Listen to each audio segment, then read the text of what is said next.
Good morning, students. Today we are going to discuss the chapter 4 of your science book, Living Things and Non-Living Things. Firstly, before starting the chapter, we have to understand what is living thing and what is non-living thing. For this, आप अपने आसपास की चीज़ों को notice कीजिए और कुछ ऐसी चीज़ें पहचानिए जो which can move, eat food, sleep और टॉक. तो आपको क्या चीज़ें दिखेंगी? That human beings, animals, birds, etc. and non-living things which cannot move, which cannot eat, which cannot talk and which cannot sleep. तो आपको मोस्ट ऑफ द चीज़ें man made दिखेंगी, जैसे table, chair, pen, pencil, book etcetera. But इनके अलावा भी कुछ एक फीचर्स होते हैं लिविंग थिंग्स और नॉन लिविंग थिंग्स के. So let just discuss the features of living thing. First feature is that living things can grow. Living things बढ़ सकती हैं. जैसे कि एक सीड है, वो पहले एक सीडलिंग में ग्रो करता है, then it becomes a tree. जब आप सीड को सॉइल में ग्रो करते हैं, then seed becomes a seedling and then it becomes a tree after some time. Chick becomes a hen and kitten becomes a cat. And you also, जब आप छोटे थे तो आपका साइज़ कम था. जैसे जैसे टाइम जा रहा है, विद टाइम आपका साइज़ भी इंक्रीज़ हो रहा है. So you are also growing. Second thing, living things breathe. Living things सांस ले सकते हैं. Living things need air to breathe. For example, humans and animals breathe through the nose. आप नाक से सांस लेते हैं, बट अंदर सिस्टम क्या है? लंग्स हैं, respiratory system. But fishes breathe by gills.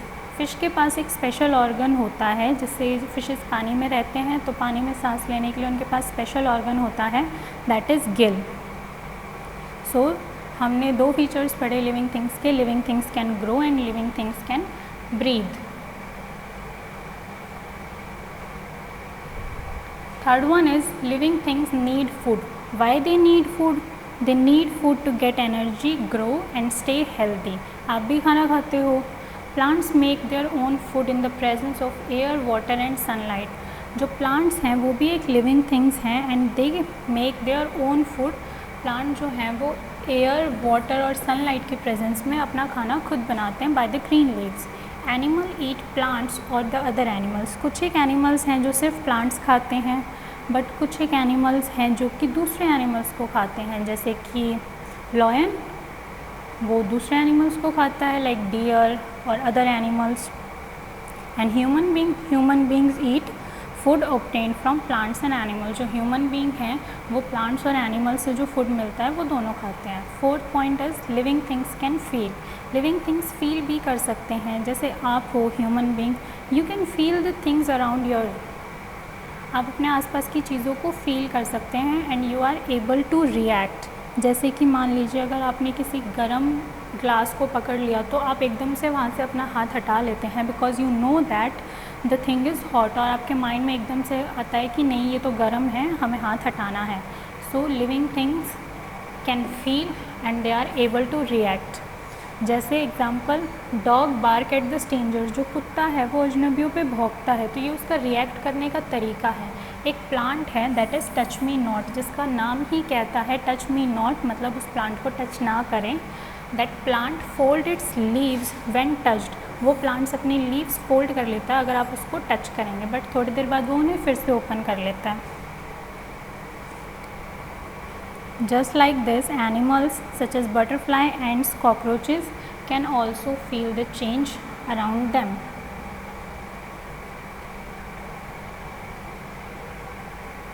Living things can move. Living things जो हैं वो एक जगह से दूसरी जगह मूव भी कर सकती हैं in the search of food and shelter. जैसे कि example, animals have 4 legs to move, humans have 2 legs to move, birds have wings to fly. Now अब हमने बताया कि प्लांट्स भी लिविंग थिंग्स होते हैं, लेकिन प्लांट्स कैसे मूव करते हैं? Plants can't move because they are fixed in soil. But plants makes the special movement, that is plants bend towards the sunlight in the morning. क्यों? क्योंकि उन्हें सनलाइट से अपना फूड प्रिपेयर करना होता है। आप देखेंगे अगर आप किसी प्लांट को एक विंडो के नज़दीक रखते हैं बट उस विंडो की सनलाइट उस प्लांट पे नहीं पड़ रही है तो वो प्लांट जो है वो बेंड हो जाता है सनलाइट के डायरेक्शन में। That is the movement of plant and plants need sunlight to prepare their food. Next thing is that living things give birth to the young ones. Living things young ones को birth करते हैं, जैसे कि dog give birth to the puppies, seed grows into seedling. Seed जो है वो पहले seedling में ग्रो करता है, then it becomes a tree and human give birth to the babies. ये तो हो गए लिविंग थिंग्स के सारे features. Next come the non living thing. अब नॉन लिविंग थिंग्स के क्या क्या फीचर्स होंगे just opposite to the living things. जितने भी लिविंग थिंग्स के फीचर्स थे उसके सारे अपोजिट नॉन लिविंग थिंग्स के फीचर्स। नॉन लिविंग थिंग्स होती कौन सी हैं? All the man made things are non living things. Non living things can not grow, they can not breathe, they can not feel, they do not need food, they do not give birth to the babies, they don't move on their own. So this is all about living things and non-living things. जितने भी living things के features हैं उसके सारे opposite non living things के features हैं। जैसे man made things में क्या क्या आ जाता है? Toys, pencil, pen, chalk, chair, books, table etcetera. इन चीज़ों को आपने कभी देखा है? इन्हें फूड की ज़रूरत होती है, ये ग्रो करते हैं, इन्हें फील होता है कुछ? नहीं, नहीं, ये अपने आप मूव कर सकते हैं। So living thing needs air, water, sunlight, food and soil without which they can not live. Living things को ये सारी चीज़ें चाहिए होती हैं, इनके बिना living things they can't live. Air क्यों चाहिए होती है? Because living things breathe air, living things drink water, plants need sunlight to prepare their food and human need food to become grow and to get energy, and plants need soil to produce food. If the soil is not fertile, plant cannot grow, which lead to the shortage of the food for all the animals and human beings. अगर plant को एक अच्छी soil, एक fertile soil नहीं मिलती है तो plant grow नहीं करेगा, और प्लांट ग्रो नहीं करेगा तो फूड नहीं बनेगा, और फूड नहीं बनेगा तो फिर फूड की शॉर्टेज हो जाएगी। That's all about this chapter, living things and non living things. आपको सारे कैरेक्टरिस्टिक्स समझ आ गए होंगे कि किस बेसिस पे आप लिविंग थिंग्स और नॉन लिविंग थिंग्स को कैरेक्टराइज कर सकते हैं। Thank you.